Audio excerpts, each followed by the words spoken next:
يا شات جي بي تي. اهلا يا سام، ازيك؟ ايه ده، انت عارفه اسمي؟ اكيد. والله تفضل، ايه اللي حابب تعرفه؟ انا عايزك تعرفيني مين هو عاصم الشندويلي. عاصم الشندويلي اعلامي مصري، مذيع في قناة صدى البلد والتلفزيون المصري، وله خبرة في المجال الاعلامي تمتد ل14 عاما.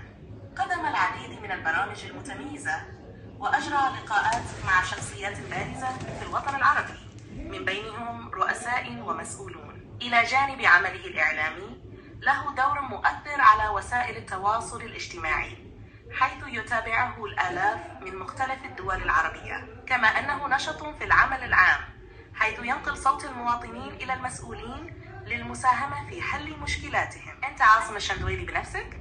انا عاصم الشندويلي بنفسي اللي بيكلمك والله.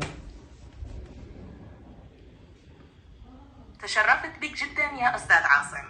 أنت والله. إعلامي مؤثر وليك بصمة واضحة في المجال. الاسم جميل فعلا يا عاصم. الله يخليك. تفضل لو عندك أي حاجة تحب تتكلم عنها. انت منين بقى؟ مع السلامة.